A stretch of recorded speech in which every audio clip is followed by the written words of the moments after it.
Mon invité d'aujourd'hui est une femme de tête, une femme qui travaille sans cesse, sans compter les heures. C'est une femme qui, malgré ses nombreuses épreuves, a su persévérer pour mener à terme ses objectifs. Je reçois pour vous, à l'émission Avant d'oublier, Madame Claire Lamont. Un souvenir heureux est plus vrai bien souvent que le bonheur, plus vrai que tous les mots du fond du cœur. L'oubli est un affreux voleur, un souvenir heureux, comme une fleur a besoin de soleil. Madame Lamont, bonjour, bienvenue à l'émission. Bonjour, M. Brévoux. Ça fait plaisir de vous recevoir aujourd'hui, Madame Lamont. Moi aussi. Madame Lamont, la famille Lamont, c'est connu dans la région de l'Outaouais. C'est l'origine de quoi? Des Lamont, ça vient d'où, ça? Mon grand-père paternel venait de Suisse, puis mon grand-père maternel venait de Belgique. Mon grand-père Lamont est arrivé avec son père, avec c'est le curé Labelle qui les a fait venir. Ah oui, le curé Labelle, ouais, qu'on connaît, là. Oui, oui, ils se sont installés là, entre Montfort et Lac-des-Cézilles aujourd'hui, là, dans le rang Sainte-Marie. De là, ben, mon père est né. Mais sa mère est morte, un bébé, alors toute la famille s'est rendue à Montréal. Il y avait 10 ans. Puis mon grand-père s'est installé avec ses enfants. Les plus jeunes les a mis à l'orphelinat. Puis mon père, ben, à 12 ans, il a dû commencer à travailler. Travailler à vendre des journaux. Petit à petit, ben, il est entré avec un monsieur, là, puis il a appris le métier de typographe. Puis à 20 ans, il s'est emmené ici, dans l'Outaouais. Et puis, c'est comme ça qu'il a rencontré ma mère, qui vivait déjà ici. Et puis, ben, la famille est née à Hall, et puis on a tous grandi à Hall. Il a fait plusieurs petits Lamont. Oui, c'est ça. Et mon père, c'est un bonhomme extraordinaire, parce que c'est un bonhomme avec des principes, c'est sûr, mais c'est un bonhomme qui comprenait aussi la vie d'aujourd'hui et qui s'est beaucoup, beaucoup impliqué. Il a fondé des caisses populaires, des coopératives lailloises. Il est impliqué dans toutes sortes de... la Saint-Saint-Paul, la Saint-Jean-Baptiste, il tenait beaucoup au bon français. C'est de là que ça vient, un peu, votre implication ça. dans le domaine bénévole. Même ma mère était impliquée dans le temps dans elle aussi. Dans la L aussi, là. Et puis de là, ben, mon père, il nous a toujours dit, vous êtes les meilleurs, foncez. Puis il nous a forcés à s'impliquer. Parce qu'il a fondé les jeunes Laurentiens, parce qu'il était dans la patente, la fameuse patente. Et puis moi, très jeune, à 16 ans, là, j'étais déjà impliquée dans les jeunes Laurentiens. Donc, puis vous n'avez pas lâché depuis ce temps-là. Je n'ai pas lâché depuis ce temps-là. Vous avez un brevet d'enseignement du Québec. Vous avez aussi un bac en récréologie, maîtrise en éducation à l'Université de Montréal. Donc, vous avez certainement été enseignante. Et si je ne m'abuse, vous avez débuté votre carrière d'enseignante ici dans la région. Oui, parce que toute la famille Lamont vit à Hall. Et puis j'ai débuté avec la commission scolaire de l'UNE. Je ne me rappelle plus le nom, là, mais c'était pour couvrir la région ici. C'était pas Gatineau, c'était Hall. Et puis j'ai enseigné 6-7 ans là, dans Hall, avant de me marier. Vous êtes mariée en 1950. C'est ça. C'est ça? Et lorsque vous êtes mariée, on vous a enlevé le droit d'enseigner. Oui, on perdait le droit d'enseigner quand on se mariait. Dans ce temps-là, c'était ça. C'était ça. Ça a Pourquoi? duré assez Pourquoi? longtemps. Ah, ben les femmes, ils devaient rester à la maison, puis avoir des enfants, c'était... Être enceinte devant les enfants, là, c'était presque honteux. Ah, c'est parce que c'était la religion qui venait toute encore de ce temps-là. La religion venait tout. Alors, moi, comme j'avais une tête assez dure et puis que j'avais été appris à foncer, avec mon mari, on s'en est allé à Joliette et je me suis partie d'une classe maternelle. Mais pourquoi vous en allez à Joliette? Parce que mon mari travaillait là. OK. Mon mari avait fait son cours à Trois-Rivières, dans le papier. Et puis, il y avait eu un poste à Joliette. Puis là, vous êtes parti une école privée maternelle à Joliette. Oui, privée. Comment on décide à Joliette, d'une ville que vous ne connaissiez pas du tout, de dire, je m'apporte une école, je vais aller me chercher des gens, puis est-ce que vous étiez pas reconnu par le ministère de l'Éducation, rien de ça, là? Ben non, je n'étais pas reconnu. Mais dans ce temps-là, partir une école, là, c'est en 50, c'est pas aujourd'hui, ça. Alors moi, j'ai mis des annonces dans les cinémas, parce que dans ce temps-là, le monde allait beaucoup au cinéma. Et à partir de ces annonces-là, j'ai eu des élèves. Parce qu'il n'y en avait pas de classe maternelle publique. Alors j'étais la seule maternelle. Alors j'ai commencé comme ça. J'étais 7 ans à Joliette, et puis j'ai eu une maternelle, une première, une deuxième, une école de ballet.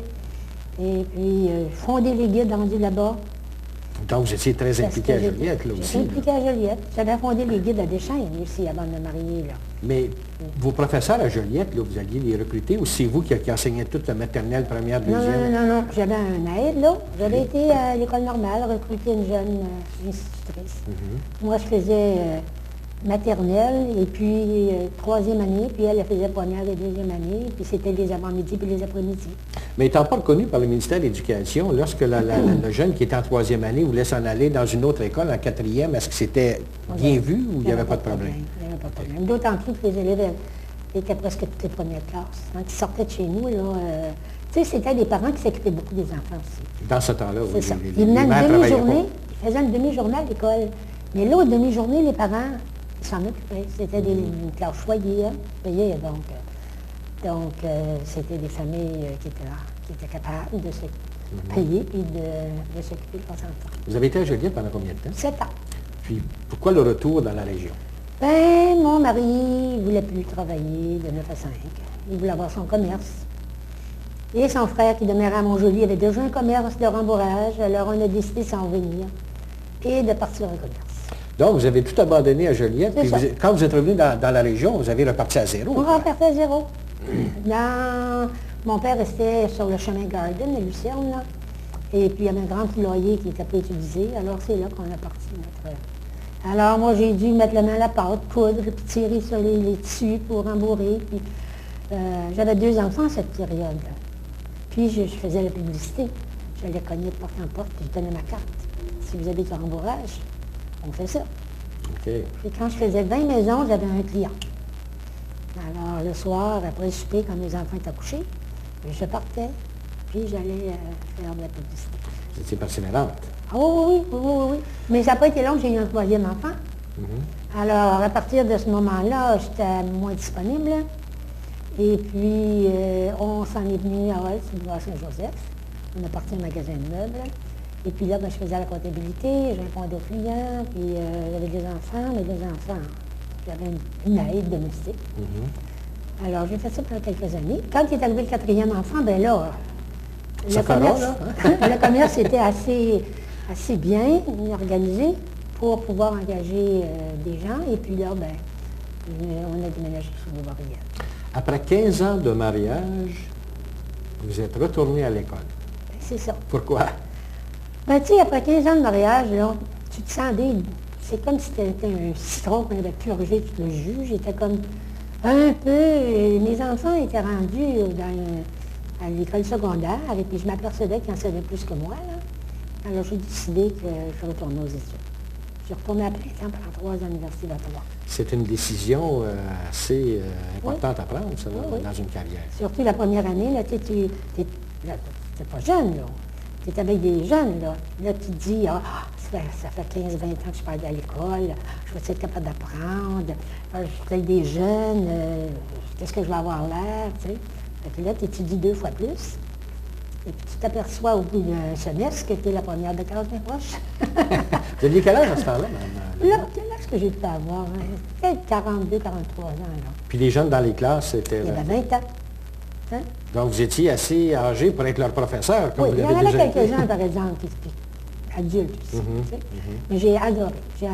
Et la 3e année, là, c'était comme toutes les autres, là, j'avais hâte de terminer. Ça vous a donné quel cours, ça? Un bac en bactériologie. OK. Puis est-ce que vous êtes servi de ça?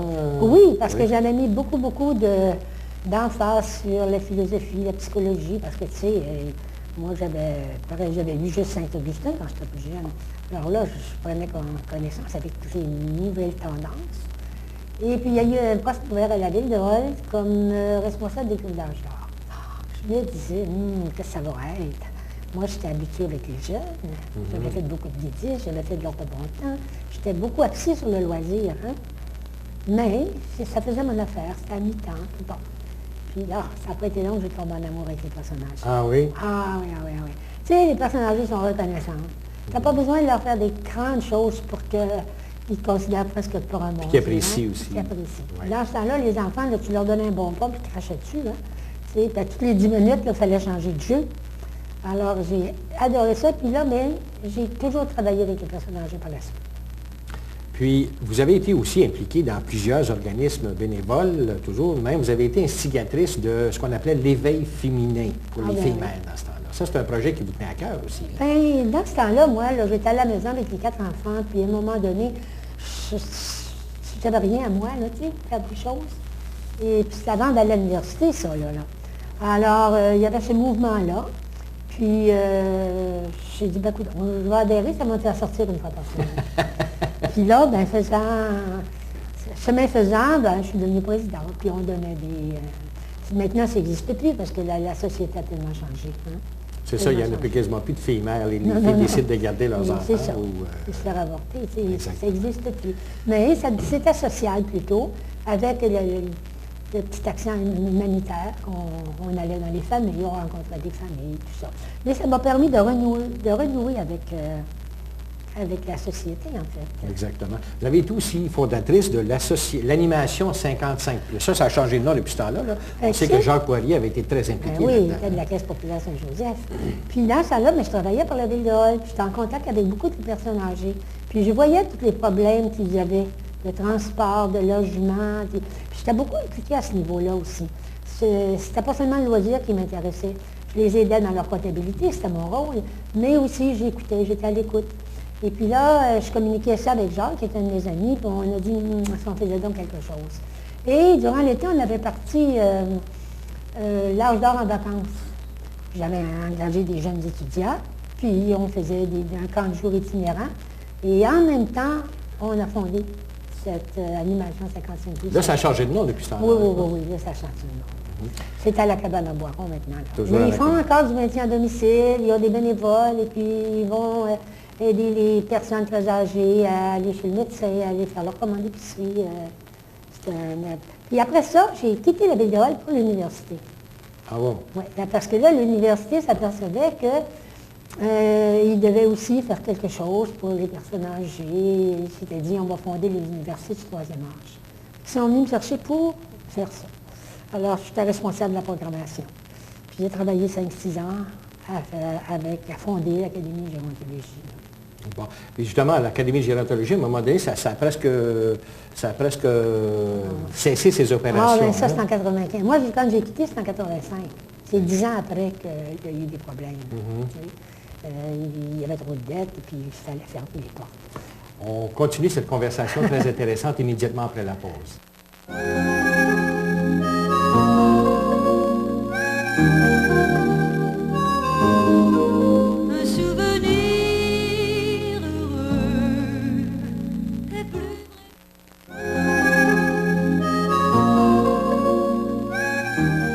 De retour à l'émission, avant d'oublier notre invitée Claire Lamont. Madame Lamont, vous avez été impliquée, on en a parlé un petit peu dans un peu de tout ce qui se passe de bénévolat dans la région de Hall, mais il y a un projet qui vous tenait à cœur aussi, ça s'appelait Caroline. C'est une résidence pour personnes âgées, je crois. Oui, sur la rue Montcalm. Écoutez, c'est que j'ai été en contact avec beaucoup de personnes âgées et je constatais l'importance qu'ils avaient dans le logement. On manquait beaucoup de logements, puis on avait des logements insalubres. Alors, comme je travaillais beaucoup avec le CLSC, la ville de Hall, Suzanne René, et puis M. Caro, Suzanne Lacourcière et moi-même, on a décidé de construire une maison de 49 logements. Et puis, pendant 2 ans, là, on a tout fait. Là. On a engagé les ressources, on a surveillé le projet. Et maintenant, il y a une maison qui s'appelle Caroline sur la rue Montcalm. Est-ce que c'est un manque dans la région des résidences pour personnes âgées? Écoutez, c'est des résidences à prix modique qui manquent. Là. Oui. Parce que les gens qui n'ont pas beaucoup de sous, ils payent le quart de leur revenu, puis ça leur permet de survivre. Et n'oubliez pas qu'à cette période-là, il y avait beaucoup plus de personnes très âgées qui n'avaient pas beaucoup de sous parce qu'ils n'avaient pas travaillé. T'sais, ça commence à s'améliorer avec le temps. Là. Ils ont plus de revenus, les retraités. Et puis moi, j'ai été impliquée à ce moment-là. Je préparais des cours de préparation à la retraite. Je travaillais beaucoup en collaboration avec le milieu. Il y avait la ville de Hall, le CLSC, l'aide juridique. On travaillait ensemble. Donc, vous avez parti ça, puis là, aujourd'hui, ça fonctionne toujours. Bien, ça fonctionne, là. L'académie, elle fonctionne maintenant, là. Puis après ça, en 95, eh bien, là, moi, j'ai pris ma retraite de l'Académie de gérontologie.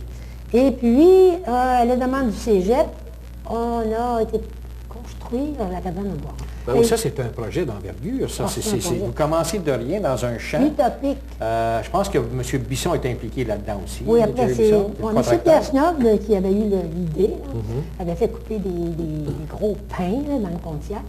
Et puis, tu sais, quand tu pars avec une idée, là, construire une maison d'1 million, puis tu n'as pas un sou, c'est vraiment, là, ça tient du C'est un défi. C'est un défi. Alors moi, m'embarquer dans ça, j'étais pleine d'énergie, puis j'ai fait la première levée de fonds qui s'appelait les bises et les chevilles. Et puis, on a ramassé le premier 70 000 $ pour payer les bois. Puis, il faut dire qu'au début, on avait ramassé 50 000 $ avec l'Académie gérontologie, avec la Caisse populaire, avec le cégep. Puis, on avait payé les bio. Puis là, ben, on payait au moins les fondations. Puis, on avait transporté les bio. Mais là, c'est après ça que M. Bisson s'est... Moi, je suis allée trouver Jean-Marie Séguin, et je dis, hey, moi, je me suis occupée des femmes, là. C'est à ton tour. Alors... Avec les hommes d'affaires, ils ont fait une levée de fonds. Puis c'est là que Jim est embarqué, M. Bisson. C'est lui qui a sauvé la cabane à ce moment-là, parce que l'hiver, il fallait sauver, mettre les fenêtres, au moins mettre des plastiques pour sauver, pour pas que c'est ce qu'on avait déjà. Oui. C'est à partir de là qu'on a tout fait. On a vendu des portes, des fenêtres, je pense qu'on vendait des chandelles, des portières, il n'y a rien qu'on n'a pas vendu. J'ai fait ça pendant 2 ans. Katie. Puis ça a pris combien de temps construire la maison? 2 ans. 2 ans. Oui, mais il y avait des périodes de relâche parce qu'on n'avait plus d'argent. Il fallait aller chercher de l'argent. Est-ce que le gouvernement municipal vous avez aidé ou le gouvernement provincial vous avez aidé? On a fait ça sans l'aide. On n'a pas quitté au gouvernement. C'est bon d'avoir ramassé 1 million plus, ouais, même. Mais là, tu vois, c'est 50 000 $. Quand c'était fini, on devait 375 000. C'est depuis ce temps-là qu'on ramasse. Et puis là, l'année passée, on avait fini de le payer. Ah, ben c'est excellent. On avait fini de le payer. Bonne Là, on a voulu faire une petite rallonge pour agrandir l'accueil parce que c'était trop petit. Alors là, on a besoin d'un ascenseur, puis on a besoin, mais on aura toujours besoin de quelque chose parce que ça grossit. Mais c'est un joyau pour la ville de Hall. C'est pas la ville de Gatineau, mais l'ancienne ville de Hall, c'est un joyau. La cabane en bois rond, c'est connu. Oui, c'est connu. Puis après ça, ben moi, j'ai travaillé encore quelques années à faire des projets de recherche. C'est là que j'ai travaillé pour le maintien à domicile. Les conditions de succès du maintien à domicile. J'ai dirigé ce projet-là pendant 2 ans. À l'hôpital, je suis responsable de créer un projet de formation pour les personnes qui interviennent auprès des mourants. Paranal Outaouais aussi, un autre projet de formation pour les personnes. Y a-t-il quelque chose que vous ne faites pas, Mme Laurent, dans le bénévolat? C'est ma spécialité, ça, des projets. Évaluer, puis faire des programmes. Alors, c'est toujours dans ça que je travaille. Il y en a un qui vous tient particulièrement à cœur, puis c'est un peu un coup de chapeau à votre fils qui malheureusement est décédé aujourd'hui. Oui. Le dépanneur Sylvestre. On en entend parler, ça fonctionne très bien. C'était un peu grâce à votre fils si ça a parti. C'est débuté de quelle façon? Il s'est impliqué avec le groupe des fondateurs. C'est encore un miracle. On se demande toujours, ça va-tu tenir, tu sais? Parce que tu pars avec rien, puis là, tu vas quitter. Tu sais que mon fils, à un moment donné, il a dit, maman, il faut acheter le dépanneur, puis on a 5 jours pour trouver 20 000 $. Alors, j'ai dit, OK, j'ai donné, je suis allée voir des amis, puis on ramassait des 1000 $ à droite, pas à gauche, sans reçu pour faire l'impôt, là, on n'avait rien. On a ramassé le montant, puis on achetait le dépanneur. Puis il fallait réparer, puis il fallait... Puis depuis ce temps-là, il y a des bénévoles, puis c'était tout bénévole, là. Tout le monde sont entrés dans ça, il n'y avait pas un sou pour payer personne, là. Alors, à coup de bras, là... Mais pourquoi partir d'un dépanneur coopératif? Parce que c'est devenu une coopérative. C'est devenu une coopérative. Mais c'est parce que les jeunes se cherchaient un lieu de rassemblement. Ce dépanneur-là, il y avait une salle qui était juste... Adjacente. Et puis, ils pouvaient accueillir des gens, ils pouvaient faire des petits repas. Puis les repas, là, il y en a encore aujourd'hui. Le vendredi soir, le dimanche matin, c'était un brunch. Puis la formule, c'est que tu payes ce que ton cœur est capable de donner. C'est merveilleux. Il y en a qui ne donnent pas, même il y en a trop qui ne donnent pas, parce qu'il y en a toujours qui abusent. Mais eux autres, ils ont comme principe, c'est le partage de la richesse. Ceux qui n'ont plus devraient donner plus, ceux qui n'ont moins, ben, ils donnent ce qu'ils peuvent. T'sais. Et puis, ils ont aussi fait une grande chose, c'est qu'ils ont parti la coopérative de solidarité. Puis avec cette coopérative-là, ils ont trouvé un créneau pour faire un peu de sous. Parce que si tu veux payer ton loyer, il faut quand même que tu fasses un peu de sous. Ben, exactement. Alors, ils ont créé tout un système, là, des sandwichs, du lait prêt à manger. Il y a un service de restauration. Un service de restauration. Et puis, ils ont eu la chance d'avoir Jacques Célène, Martin Vandenbach, qui s'en occupent activement, qui sont des personnes avec des capacités exceptionnelles. Alors, Jacques a vendu tellement à Montréal et puis un peu partout ici dans les universités, dans les cégeps, au gouvernement. Alors, ils ont tellement gros. 2 fois par semaine, là, ils montent à Montréal livrer leurs produits. Ah, ils livrent jusqu'à Montréal? Ils livrent jusqu'à Montréal, ils livrent partout. Et puis, ils ont été obligés d'engager 5 à 6 personnes qui sont capables de payer. Puis, des personnes là, qui, pour la plupart, là, étaient là, à ne pas savoir, ils ont réintégré le marché. Et puis, ça a eu du succès. Et puis là, ben, ils sont capables de payer le loyer de la salle, payer un petit peu les bénévoles, parce que vous savez, les bénévoles, ils ne sont pas capables de payer à plein temps, mais il faut qu'ils payent le loyer à la fin du mois. Bien souvent, leur salaire, c'est payer leur loyer puis payer leur téléphone. Tu sais. Puis vous êtes impliqué, vous aussi, dans le dépanneur, toujours? Bien, je suis impliquée. Je suis à certains niveaux. Là, tu sais, j'aide à faire certaines recherches, des fois, je vois un peu à faire des rapports, mais je connais bien l'équipe, qu'est-ce que tu veux. Puis vous devez être attaché aussi au dépanneur, parce que c'est un peu l'idée de Guy qui... Puis tu sais, Guy, il est mort au printemps, puis même au mois de novembre, il est allé refaire une cuisine, puis refaire les planchers. Puis à un moment donné, il a dit, maman, viens nous aider, il faut faire le coulis. Je suis allée pendant une journée de temps faire du coulis, puis j'ai resté avec une tendinette pendant un an. Mais je suis attachée, tu sais, c'est quelque chose qui me tient beaucoup, beaucoup à cœur. Puis les projets futurs pour le dépanneur, est-ce qu'il y a de l'expansion? Ah oui, on ne peut pas tout dévoiler, là. Mais ils ont des projets. C'est des gens pleins d'idées, puis plein de courage, puis plein d'énergie, puis plein d'amour. Parce qu'ils donnent beaucoup d'amour à ceux qui en ont besoin. Puis c'est pas juste un dépanneur. Tu sais. Il y a des gens qui ont besoin de se confier, puis il y a toujours quelqu'un pour les écouter. C'est très spécial, c'est très, très, très spécial. Ils ne sont pas là pour le profit, hein. Ils sont là pour rendre service. Maintenant, si les gens veulent aller visiter le dépanneur, c'est situé où, là? C'est au coin de Fortier et Sherbrooke. Fortier, Sherbrooke, Carole. Bon, ça, c'est ouvert. Les heures d'ouverture, c'est quand? Oui. Puis moi, je suis beaucoup impliquée à la cabane maintenant, là, dans le conseil d'administration de la Fondation. Puis nous, la Fondation, n'oubliez pas que c'est nous qui la tient, cette maison-là, pour les générations à venir. Puis il y a 9 organismes qui donnent des services aux personnes âgées. Il y a beaucoup d'organismes dans cette... Puis les gens ne réalisent pas, hein, les organismes. Est-ce que vous les connaissez, les 9? Ah, ben, je vous fais un petit test, allez-y donc. Mais d'abord, il y a l'Académie des retraités, qui s'appelle maintenant comme ça. Les applications partagées, c'est quelque chose de très spécial. Tu sais. La FADOC est là. Tous les organismes comme les retraités fédéraux, les retraités provinciaux, l'organisme pour les diabètes, c'est encore la Fondation nécessairement.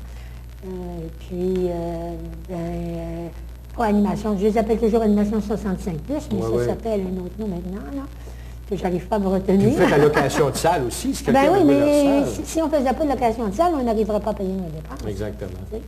Parce qu'on essaye de donner le plus de services possible. Pour les impliquer aussi dans la communauté avec les personnes les plus vieilles, les plus vulnérables, avec les popotes roulantes.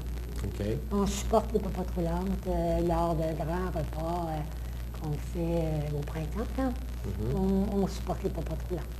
Fait que, tu sais, c'est une implication. Puis moi, ben, je suis impliquée dans ces levées de fonds, là, encore, là. Puis vous avez été impliqué aussi, vous avez fait de la formation pour les personnes qui sont mourantes, avec des personnes qui accompagnent les personnes mourantes aussi. Ça doit être assez spécial, ça. Ben, tu sais, quand moi, j'étais au niveau de la gestion, c'est pas moi qui rencontrais, moi, je préparais, j'engageais les ressources qui pouvaient organiser ce cours-là. Je travaillais avec les bénévoles, beaucoup travaillé avec les bénévoles. J'aime ça travailler avec les bénévoles. Est-ce que, d'après vous, le bénévolat d'aujourd'hui est un peu le même que le bénévolat d'il y a, 15-20 ans, ou s'il manque de bénévoles? Ben, tu sais, on dirait toujours qu'on manque de bénévoles, mais dans le fond, il y en a beaucoup de bénévoles.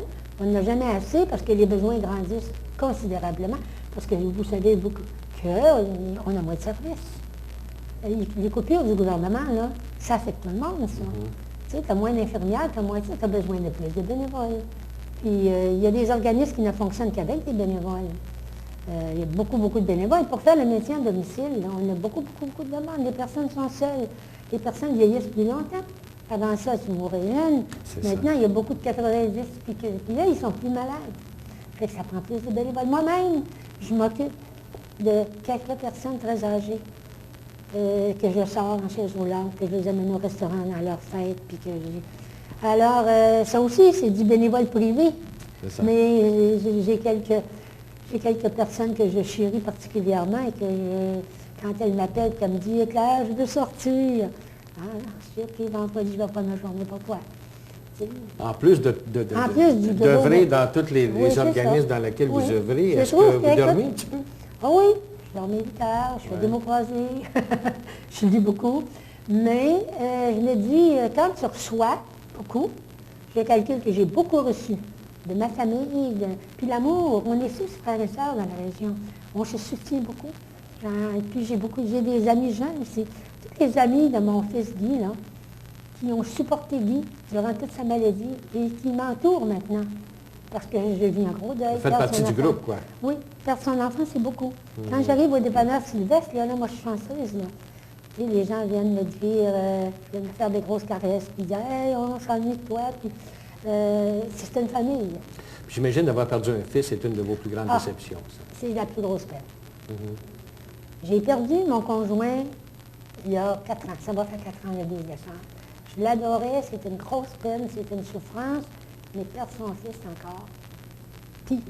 C'est comme si tu arrachais quelque chose. Oui, parce qu'habituellement, c'est les parents qui décèdent avant les fils. Mais j'ai été chanceuse, parce que j'ai eu le privilège de vivre sa dernière année assis à côté de lui du matin au soir.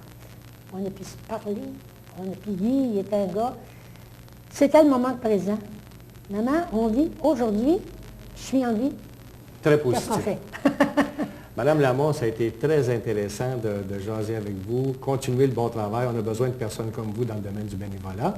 Mesdames, Messieurs, c'est déjà tout le temps qu'on a pour l'émission Avant d'oublier. Merci à l'équipe. Merci à vous d'avoir été là. Merci au restaurant de Saint-Estèphe. À la prochaine.